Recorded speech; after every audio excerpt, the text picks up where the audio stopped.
Madame Rousseau savait tout sur tout le monde, chaque secret, chaque mensonge, chaque honte cachée dans ce village de merde. Mais ce qu'elle ne savait pas, c'est que quelqu'un l'observait depuis des années. Et cette personne avait décidé de la faire payer, pour toujours. Ce que vous allez entendre maintenant va vous glacer le sang. Parce que dans 3 jours, Madame Rousseau était morte. Et avec elle, tout son putain de village. Vous pensez connaître votre voisin ? Vous croyez que les commérages sont inoffensifs ? Détrompez-vous. L'histoire que je vais vous raconter aujourd'hui va vous prouver qu'il y a des secrets qui tuent. Littéralement. Et si vous avez le courage d'aller jusqu'au bout de cette histoire, abonnez-vous maintenant. Parce que ce que vous allez découvrir sur Madame Rousseau et son village maudit va changer votre façon de voir vos propres voisins pour toujours. Sainte-Marguerite-des-Bois. Un village de 847 habitants perdu dans la campagne française. Le genre d'endroit où tout le monde se connaît depuis 3 générations, où les secrets n'existent pas. Enfin, c'est ce qu'on croyait. Madame Rousseau, 67 ans, habitait la maison jaune au centre du village depuis 43 ans. Et depuis 43 ans, elle collectionnait les secrets comme d'autres collectionnent les timbres. Elle savait que M. Dubois trompait sa femme avec la boulangère tous les mardis. Elle connaissait les dettes de jeu du maire. Elle avait vu la fille du pharmacien vomir dans les toilettes de l'église chaque dimanche matin. Madame Rousseau savait tout. Et surtout, elle adorait partager ces informations. Pas par méchanceté, disait-elle, pour le bien du village. Mais nous, on savait bien que c'était pour le pouvoir. Le pouvoir de voir la peur dans les yeux des gens quand elle approchait. Le pouvoir de faire trembler toute une famille d'un simple regard entendu. Madame Rousseau était devenue la reine non couronnée de Sainte-Marguerite-des-Bois. Et comme toute reine, elle avait des ennemis. Des ennemis qu'elle ne voyait même pas venir, car pendant qu'elle observait tout le monde, quelqu'un l'observait, elle. Quelqu'un qui prenait des notes. Quelqu'un qui attendait le moment parfait. Cette personne avait découvert le secret de Madame Rousseau. Le vrai secret, celui qu'elle cachait depuis des décennies. Et ce secret était bien plus sombre que tous ceux qu'elle avait jamais révélés. Il était si terrible qu'une fois exposé, il détruirait non seulement sa vie, mais celle de chaque habitant du village. Car voyez-vous, le secret de Madame Rousseau n'était pas juste personnel. Il concernait tout le monde. Et quand cette vérité éclaterait enfin au grand jour, le village entier comprendrait pourquoi tant de malheurs s'abattaient sur eux depuis des années. Pourquoi les accidents se multipliaient, pourquoi les familles se déchiraient, pourquoi certaines personnes disparaissaient mystérieusement. Tout était lié à elle, à ce qu'elle avait fait, à ce qu'elle continuait de faire chaque nuit dans sa cave, loin des regards indiscrets. Mais revenons au 15 octobre, le jour où tout a basculé. Madame Rousseau était comme d'habitude installée derrière sa fenêtre, observant le va-et-vient du village. Elle notait mentalement qui sortait, qui rentrait, qui parlait à qui. Ses yeux de rapace ne rataient rien. Sauf cette silhouette qui l'observait depuis la lisière de la forêt. Cette silhouette qui tenait un carnet noir. Un carnet rempli de vérités que Madame Rousseau croyait enterrées à jamais. Cette personne savait que Madame Rousseau n'était pas vraiment veuve. Elle savait où était passé Monsieur Rousseau. Et surtout, elle savait pourquoi il avait fallu le faire disparaître. Le secret qui allait détruire Sainte-Marguerite-des-Bois était sur le point d'être révélé. Et Madame Rousseau n'avait aucune idée de ce qui l'attendait.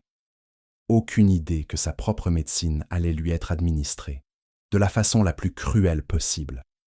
Car cette personne mystérieuse avait un plan pour révéler la vérité de façon si spectaculaire que personne dans le village ne pourrait l'ignorer. Un plan qui commencerait par des lettres anonymes. Des lettres qui révéleraient, une par une, toutes les horreurs que Madame Rousseau avait commises. Et qui finirait par quelque chose de bien plus terrible.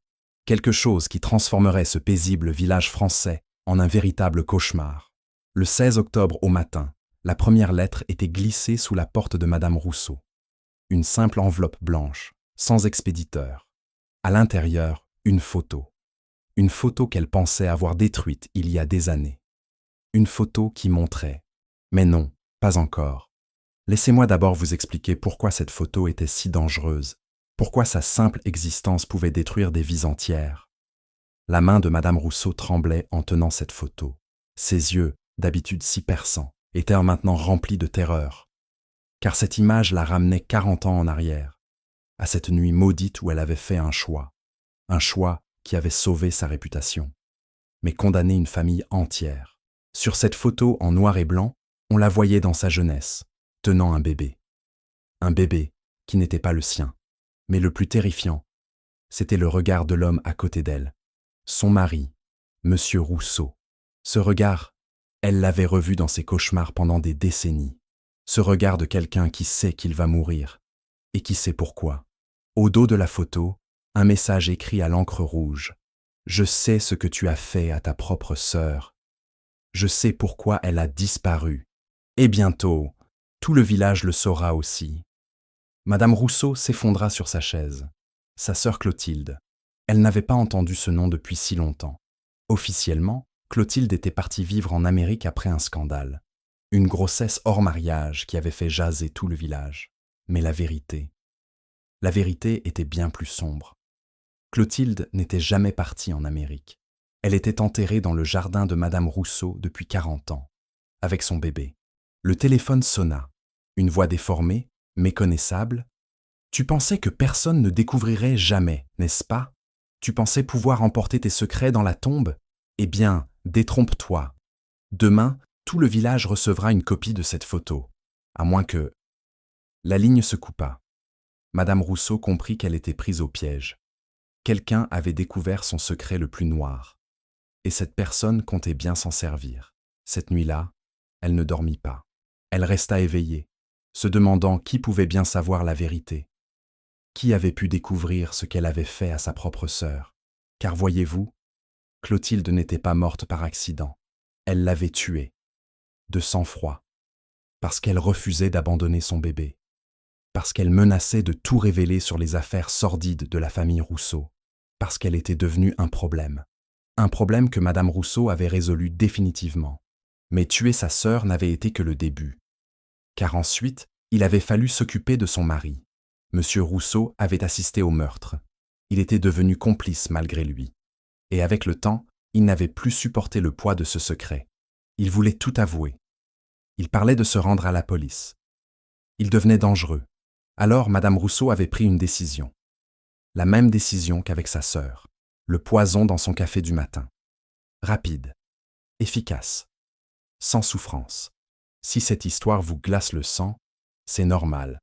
Mais abonnez-vous maintenant, car ce que je vais vous révéler ensuite va vous faire comprendre pourquoi ce village était maudit depuis des décennies. Le lendemain matin, Madame Rousseau trouva une nouvelle lettre. Cette fois, ce n'était plus une photo. C'était un acte de naissance, celui du bébé de Clotilde.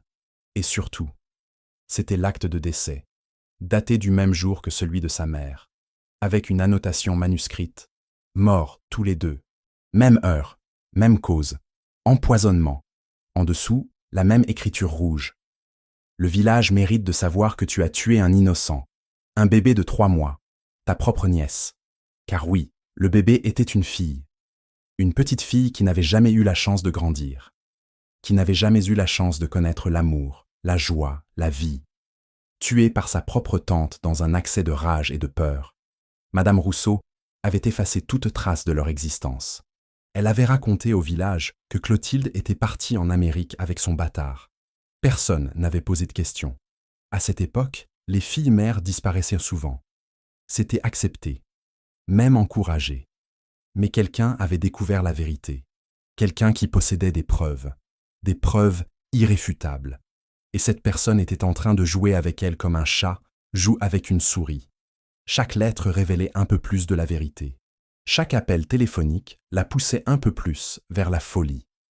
Car Madame Rousseau réalisait que son secret allait être révélé, et qu'une fois que le village saurait, elle serait finie. Socialement, légalement, humainement. Le pire, c'est qu'elle commençait à soupçonner qui était derrière tout ça. Il y avait quelqu'un dans le village qui la regardait différemment depuis quelque temps. Quelqu'un qui posait des questions étranges. Quelqu'un qui fouillait dans les archives municipales. Quelqu'un qui avait peut-être découvert que les dates ne collèrent pas. Que les histoires officielles cachèrent une réalité bien plus sombre. Cette personne, elle devait l'éliminer avant qu'il ne soit trop tard. Marie Duchamp, 34 ans, archiviste municipal. Arrivée au village il y a seulement 2 ans, Elle s'était rapidement fait remarquer par sa discrétion et son efficacité. Mais ce que personne ne savait, c'est que Marie n'était pas vraiment là par hasard. Elle était la fille adoptive de Clotilde Rousseau, la seule survivante de cette famille détruite. Élevée en secret par une famille de Paris, elle avait grandi en se posant 1000 questions sur ses origines. Et récemment, elle avait découvert la vérité. Ses parents adoptifs lui avaient tout révélé sur leur lit de mort. Comment ils avaient trouvé le bébé abandonné près d'une église. Comment ils avaient découvert plus tard que ce bébé était officiellement mort.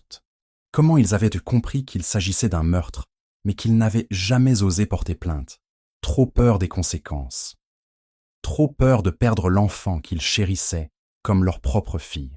Mais ils avaient regardé toutes les preuves, tous les documents, toutes les photos. Marie avait passé des mois à reconstituer l'histoire. Elle avait découvert que sa mère biologique, Clotilde, n'était jamais partie en Amérique. Elle avait trouvé des incohérences dans les registres municipaux, des témoignages contradictoires. Et surtout, elle avait compris que Madame Rousseau mentait depuis des décennies. Cette femme qui terrorisait tout le village avec ses ragots était en réalité une meurtrière. Une meurtrière qui avait tué sa propre sœur et sa nièce pour protéger sa réputation. Mais Marie était intelligente. Elle savait qu'accuser directement Madame Rousseau ne servirait à rien. Qui croirait l'archiviste contre la doyenne du village? Non, il fallait être plus subtil. Il fallait que Madame Rousseau se trahisse elle-même. Il fallait la pousser à bout, la faire craquer. Et pour ça, Marie avait un plan diabolique qui transformerait le village entier en tribunal. Un plan qui forcerait Madame Rousseau à avouer ses crimes devant tout le monde. La 3e lettre arriva un vendredi matin. Cette fois, c'était une carte du cimetière, avec une croix rouge marquée à l'endroit exact où étaient enterrés Clotilde et son bébé, dans le jardin de Madame Rousseau, sous le rosier blanc qu'elle entretenait avec tant de soin depuis 40 ans. Ce rosier qui puisait sa beauté dans la chair en décomposition de ses victimes. Cette image fit vomir Madame Rousseau, car elle réalisait que quelqu'un savait exactement où se trouvaient les corps. Le message était clair. Si tu ne te dénonces pas avant dimanche, je révèle tout au village. Photos, documents, témoignages et l'emplacement exact des corps. Imagine la tête de tes voisins quand ils découvriront que tu arroses tes fleurs avec le sang de ta famille. Madame Rousseau paniqua complètement. Elle, qui avait toujours tout contrôlé, elle perdait pied. Son secret le plus noir était sur le point d'être révélé. Sa réputation, sa vie, tout allait s'effondrer. Cette nuit-là, elle prit une décision désespérée.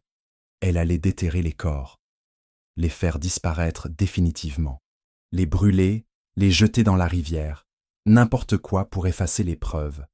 Mais quand elle sortit dans son jardin avec sa pelle, elle découvrit quelque chose d'horrible. Le rosier avait été déraciné. À sa place, il y avait un trou béant. Et au fond de ce trou, rien. Les corps avaient disparu. Quelqu'un les avait déterrés avant elle. Vous pensez que cette histoire ne peut pas être plus terrifiante? Détrompez-vous. Ce qui va suivre va vous faire comprendre pourquoi ce village était maudit. Restez avec moi, si vous en avez le courage. Madame Rousseau hurla dans la nuit. Un hurlement de bête blessée qui réveilla tout le quartier. Les voisins sortirent de chez eux, inquiets. Ils la trouvèrent agenouillée dans son jardin, les mains couvertes de terre, regardant fixement ce trou vide. « Ils sont partis », répétait-elle en boucle. « Ils sont partis! Ils vont revenir me chercher !» Les voisins crurent qu'elle avait perdu la raison. Ils ne comprenaient pas de quoi elle parlait. Mais ils allaient très bientôt le découvrir. Car le lendemain, samedi matin, chaque habitant du village trouva une enveloppe sous sa porte. Une enveloppe contenant les photos, les documents et surtout, une invitation. Une invitation à se rendre sur la place du village le dimanche à 14h pour découvrir la vérité sur Madame Rousseau et comprendre pourquoi notre village est maudit depuis 40 ans. L'expéditeur avait signé une survivante. Les gens se regardèrent avec inquiétude. Une survivante de quoi? Qu'est-ce que Madame Rousseau avait bien pu faire? Mais ce qui terrifia le plus les villageois, ce ne furent pas les révélations sur Madame Rousseau. Ce fut la découverte qu'ils firent, en lisant attentivement les documents joints. Car ces papiers ne révélaient pas seulement les crimes de Madame Rousseau. Ils révélaient aussi pourquoi tant de malheurs s'abattaient sur le village depuis des décennies. Les accidents inexpliqués, les maladies mystérieuses, les disparitions, les suicides. Tout était lié à cette malédiction, à cette injustice qui criait vengeance depuis 40 ans. Et maintenant que les corps avaient disparu, maintenant que les morts étaient libres, leur vengeance allait pouvoir commencer pour de bon.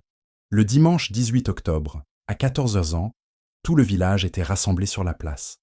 Tous, sauf Madame Rousseau qui s'était barricadée chez elle depuis la découverte du trou vide. Marie Duchamp se tenait devant la foule, un carton plein de documents à ses pieds. Elle était pâle mais déterminée. 40 ans après la mort de sa mère, elle allait enfin obtenir justice. Elle allait révéler la vérité au monde entier.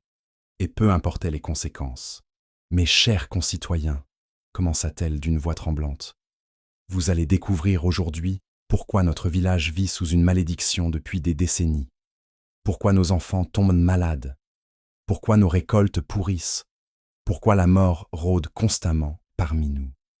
Tout cela à cause d'une femme que vous respectez, que vous craignez, mais que vous n'avez jamais vraiment connue. » Elle sortit la première photo, celle de Clotilde tenant son bébé. La foule murmura. Certains reconnurent Clotilde Rousseau, officiellement partie en Amérique 40 ans plus tôt. « Cette femme, continua Marie, était ma mère biologique, et ce bébé, c'était moi. Nous sommes censés être mortes toutes les deux, empoisonnées par Madame Rousseau. Ma mère parce qu'elle refusait d'abandonner son enfant. Moi parce que j'étais un témoin gênant. » Le silence se fit dans la foule. Les gens commençaient à comprendre l'horreur de la situation.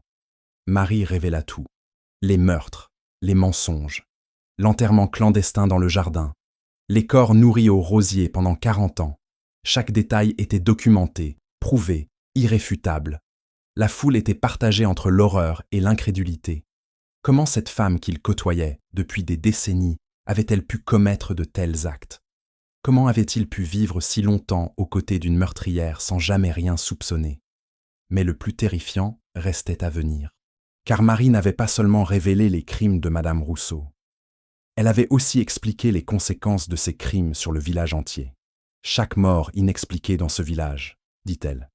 Chaque accident, chaque maladie, chaque malheur. Tout est lié à cette injustice. Les morts réclament justice. Et tant qu'ils ne l'obtiendront pas, le village continuera à souffrir. Les murmures se transformèrent en cris. Les gens voulaient des explications. Ils voulaient des réponses. C'est alors que quelqu'un cria « Et les corps? Où sont-ils maintenant ?» Marie sourit tristement. « Ils ont été libérés, dit-elle.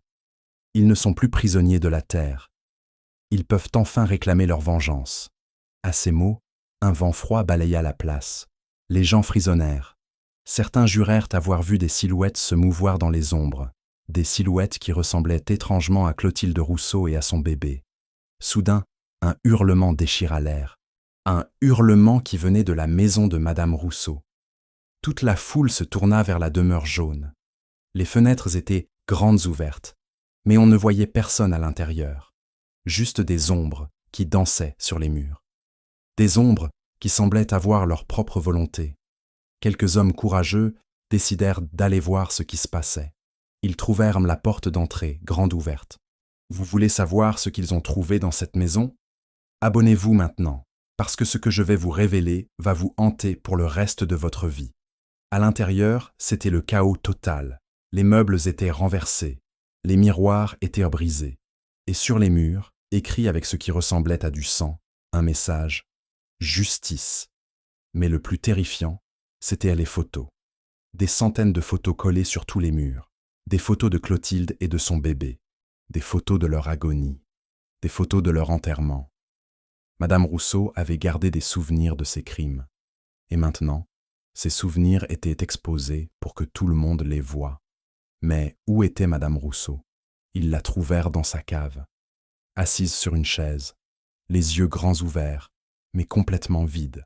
Elle regardait fixement devant elle, comme si elle voyait quelque chose d'invisible pour les autres. Elle murmurait constamment les mêmes mots. « Pardonne-moi, Clotilde. Pardonne-moi, petit ange. Je ne voulais pas. Je n'avais pas le choix. » Mais ses excuses tombaient dans le vide. car il était trop tard pour le pardon. Quand ils essayèrent de lui parler, elle ne réagit pas.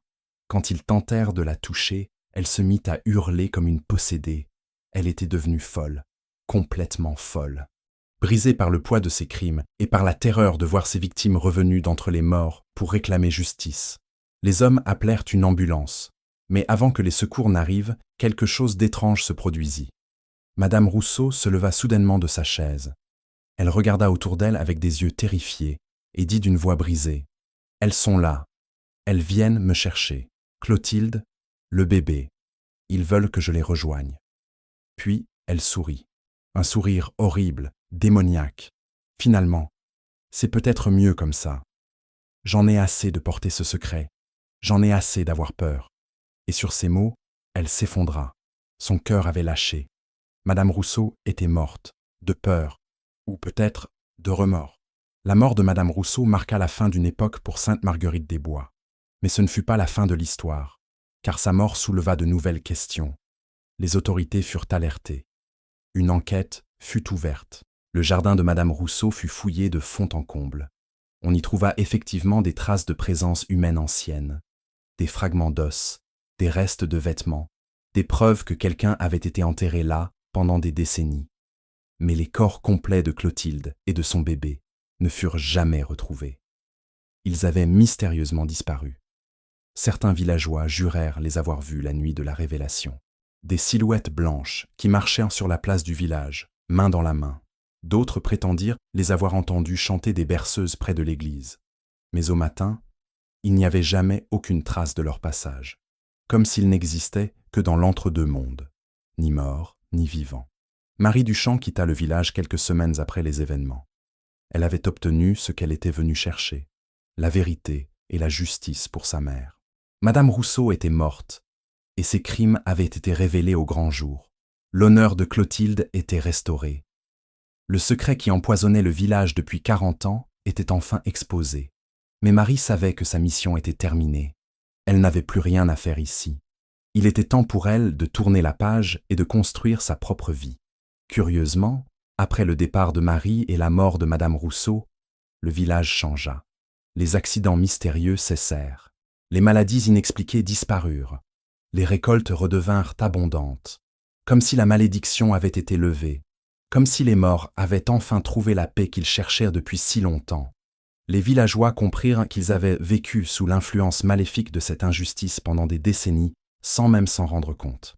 Mais l'histoire ne s'arrête pas là, car 6 mois plus tard, une nouvelle famille s'installa dans la maison jaune de Madame Rousseau.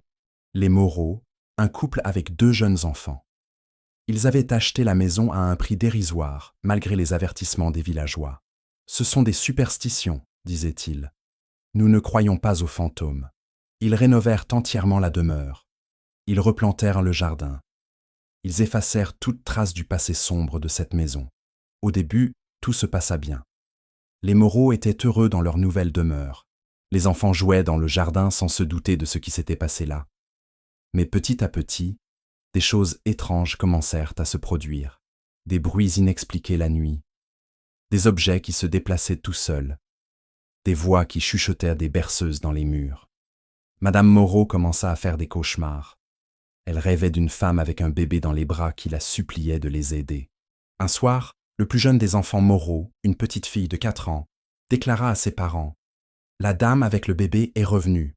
Elle veut que je joue avec sa petite fille. » Les parents pensèrent d'abord que c'était son imagination. Mais quand ils trouvèrent leur fille en train de jouer seule dans le jardin, parlant et riant avec des personnes invisibles, ils commencèrent à s'inquiéter. Surtout quand elle leur dit « La dame dit qu'elle s'appelle Clotilde. Et son bébé s'appelle Marie aussi, comme la dame qui vivait ici avant. » Les Moreau comprirent qu'ils n'étaient pas seuls dans leur maison, que les esprits de Clotilde et de son bébé étaient toujours là. Mais contrairement à ce qu'ils avaient craint, ces présences n'étaient pas malveillantes. Elles semblaient apaisées, en paix, comme si elles veillaient désormais sur cette maison et ses nouveaux habitants, comme si elles avaient trouvé leur rédemption en protégeant une nouvelle famille innocente des ténèbres qui avaient autrefois habité ces murs.